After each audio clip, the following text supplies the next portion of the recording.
नमस्कार, मैं हूं आपके साथ अनुष्का राय और आप देख रहे हैं जोहार समाचार गिरिडीह। ताजा तरीन खबरों में अपडेट रहने के लिए यूट्यूब चैनल को सब्सक्राइब एवं लाइक करें। अब बढ़ते हैं झारखंड की खबरों की ओर। आप सभी को जोहार है। क्योंकि अफवाहों का बाजार है और मीडिया में तरह तरह की बात फैलाई जा रही है। सूत्र के हवाले से ये सूत्र कोई और नहीं, हमारे विरोधी हैं। कहीं हम देख रहे हैं कि कोई 200 एकड़ की मालकिन हमको बना दे रहे हैं, तो कोई कुछ बना दे रहे हैं, तो कोई पता नहीं मुंबई से मेरा लिंक कर रहे हैं कि वहाँ पे मेरा कोई बंगलो है, तो पता नहीं कहाँ क्या है। तो मैं ये प्रेस आप लोग के समक्ष इसलिए आई हूँ क्योंकि ये अफवाहों का बाज़ार, देखिए, मानसिक रूप से प्रताड़ना तो कई चीज़ों से हो ही रहा है, और ये जो अफवाहों का बाज़ार है उससे और भी मानसिक प्रताड़ना हो रही है। इसलिए वैसे मीडिया बंधु से हम अनुरोध करना चाहते हैं कि जो सूत्र के हवाले से जो खबर दे रहे हैं, ये सूत्र हमारे विरोधी हैं, उसके हवाले से जो अफवाहें फैलाई जा रही है, ये नहीं होना चाहिए। इससे मानसिक प्रताड़ना होता है। और मैं आप सभी को स्पष्ट करना चाहती हूँ कि मेरे नाम से सिर्फ एक मेरा गाड़ी है जो विधानसभा से फिनांस्ड है, जिसका टाइम टू टाइम मेरे सैलरी से कटता रहता है पैसा। तो ये चीज़ है। और पृथ्वी में मेरा कोई भी चीज़ कहीं भी मिल गया, ये मतलब मैं गारंटी से बता सकती हूँ कि मेरा उसके सिवा कहीं भी पृथ्वी में कहीं कोई 1 इंच कोई चीज़ और नहीं है, सिर्फ मेरे गाड़ी के सिवा। ये है जो जब्ती करके जो ईडी ले गए हैं, वो एक डिस्क्रिप्शन बना के हमें रिसीव कराए हैं। इसको आप पढ़ सकते हैं। कई लोग मेरे पास से, मेरे घर से, मेरे कहीं से भी कहीं भी कोई नगद बरामद नहीं हुआ है। कुछ पैसा था मेरा 1300-1400, उसको छोड़ दिए, वो लोग नहीं लेके गए। कुछ डॉक्यूमेंट्स लेके गए हैं, आप लोग देख लीजिए ऑफिस जाके, और वहाँ पे भी कहीं पे भी जाके ऑफिस जाके देख लीजिए। अब ईडी एक केंद्र एजेंसी है, वो अपना जांच कर रही है। उनके जांच में हर संभव हम लोग उनको कोऑपरेट करने के लिए तैयार हैं, कोऑपरेट करेंगे। हम लोग न्याय का सहारा लेंगे, कानून का सहारा लेंगे, और हम लोग कानून के पालक हैं। हमारे ऑफिस से भी जितना मैं जनता से जुड़ा हुआ जितना भी फाइल था, जिससे मैं जनता से कनेक्ट करती थी, वो सारा फाइल ले गए हैं। ऑफिस में जितने भी आवेदन थे लोगों के, जितने भी आवेदन पे जो अपडेटेड रहता था कि कहाँ क्या हुआ है, या कहाँ क्या होना है, या किसका क्या समस्या है, किसका कितना सारा राहत मेडिकल इश्यूज़ को लेके हम लोग जो लेटर लिखे थे, जो भी बहुत सारे ऐसा चीज़ था जो ले गए। खैर, वो जो ले गए हैं, मुंबई तक मेरी बहन तक भी पहुंचने का कोशिश किया गया। अब उसे वहाँ से रेंट से निकालने का वहाँ पे बोला जा रहा है, आप छोड़ दो ये जगह।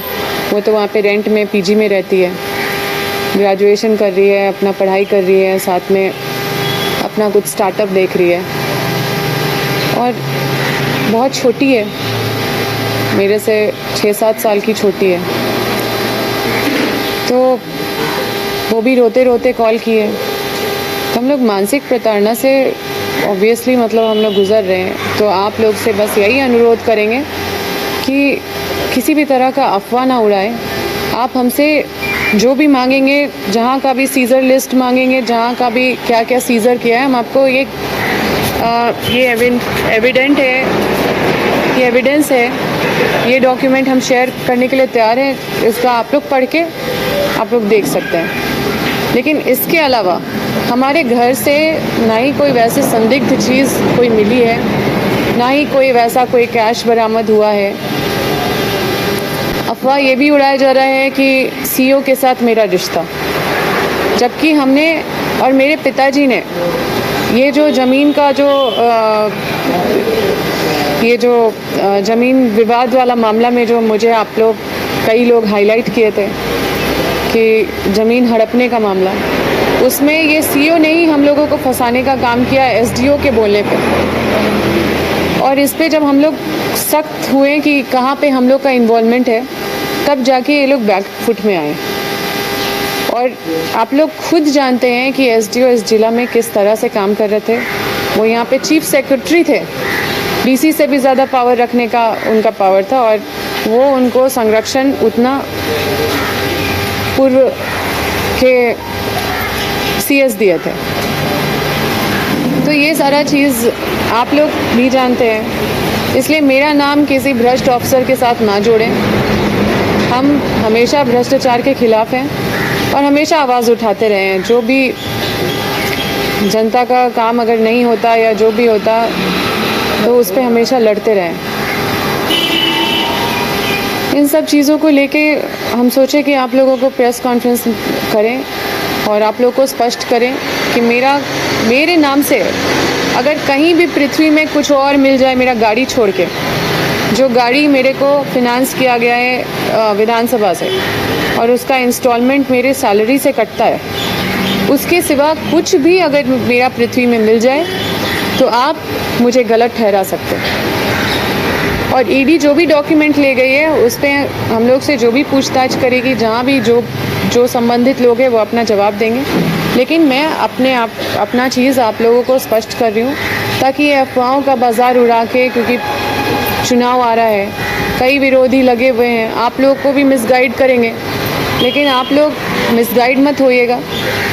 जो एविडेंस है, जो डॉक्यूमेंट है, जो ऑफिशियल डॉक्यूमेंट है, सब कुछ हम लोग आप लोग के साथ शेयर करने के लिए तैयार हैं।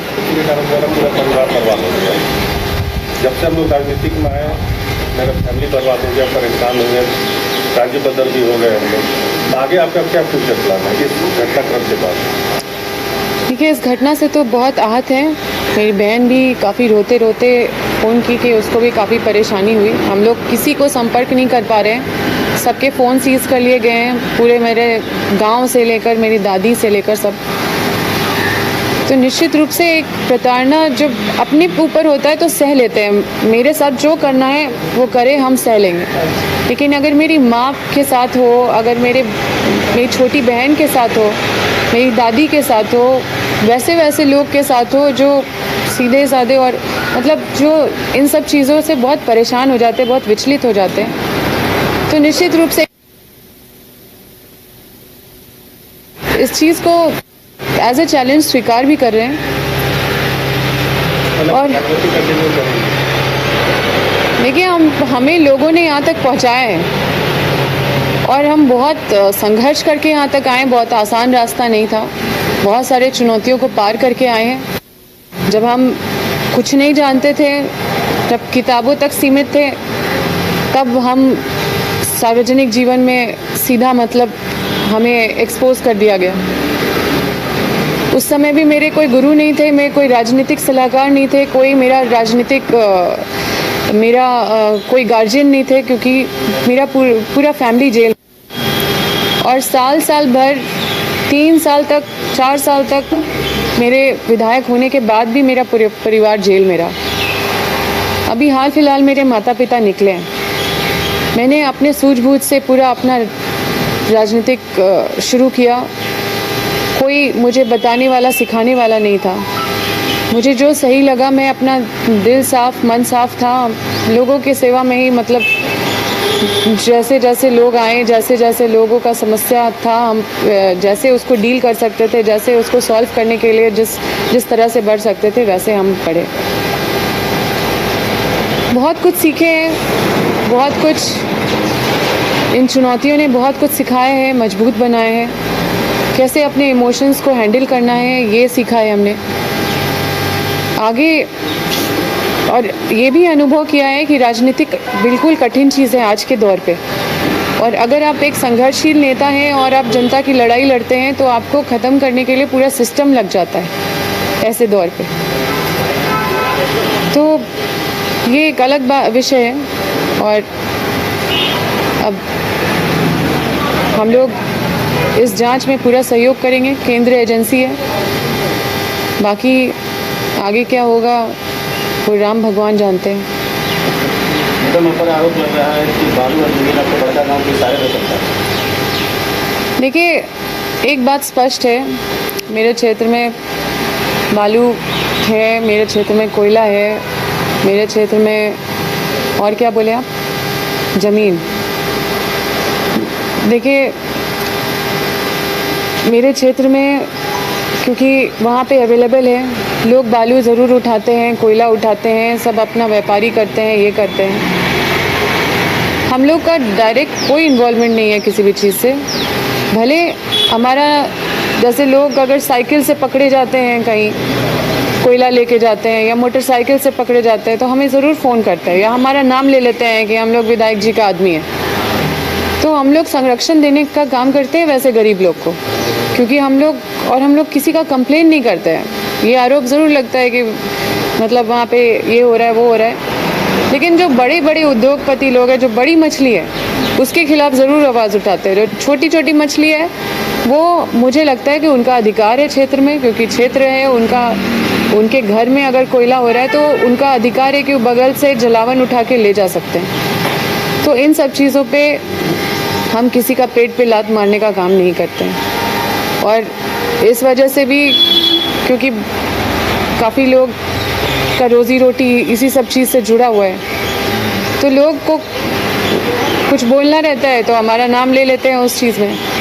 लेकिन आप किसी से भी जाके बड़का गांव में पूछिए कि क्या वो अगर साइकिल से, मोटरसाइकिल से या किसी भी चीज़ से अगर वो कोयला या कुछ भी अपना रोज़ी रोटी के लिए कर रहे, रोज़मर्रा जीवन को चलाने के लिए कर रहे हैं, तो क्या अम्बा प्रसाद उस पर कहीं पे भी उनसे उनका एक भी रुपया या एक भी चीज़, हम आज तक कोई भी बता दे कि अम्बा प्रसाद किसी से 1 रुपया लिया। ये बड़ी मछलियाँ कौन है जिनके खिलाफ आप आवाज़ उठा रही हैं? ये बड़ी मछलियाँ कंपनी है। हाँ, ये बड़ी मछलियाँ कंपनी है। आपने बहुत बड़ा आरोप लगाया है कि भारतीय जनता पार्टी और राष्ट्रीय स्वयंसेवक संघ के कार्यकर्ताओं ने आपको हजारीबाग लोकसभा और चतरा लोकसभा से उम्मीदवार का फंक्शन किया। तो ये कौन लोग थे उनका? देखिए, हम इनका रिस्पेक्ट करते हैं इस, और ये लोग क्योंकि किसी जान पहचान के ये से आए, तो हम चाहेंगे कि आप विपक्ष से पूछिए, क्योंकि मतलब हम लोग शिक्षा लेदर करने वाले लोग नहीं हैं। उनसे पूछिए कि क्या कोई विपक्ष के लोग, मतलब क्या कोई कांग्रेस के या दूसरे अन्य पार्टी के लोग जब उस पार्टी में जाते हैं तो क्या मुंह उठा के चले जाते हैं और टिकट ले लेते हैं, टिकट भी मिल जाता है, उनका मंत्री भी बना दिया जाता है, मुख्यमंत्री भी बना दिया जाता है। तो ऐसे लोग से नेगोशिएट कौन करता है? कोई ना कोई तो इनसे मिलता होगा, कोई ना कोई तो इनके पास आते होंगे बात करने के लिए, इनको मोटिवेट करने के लिए, तरह तरह की चीज़ों को करने के लिए। तो ये तो अपने से मुंह उठा के तो नहीं चले जाएंगे।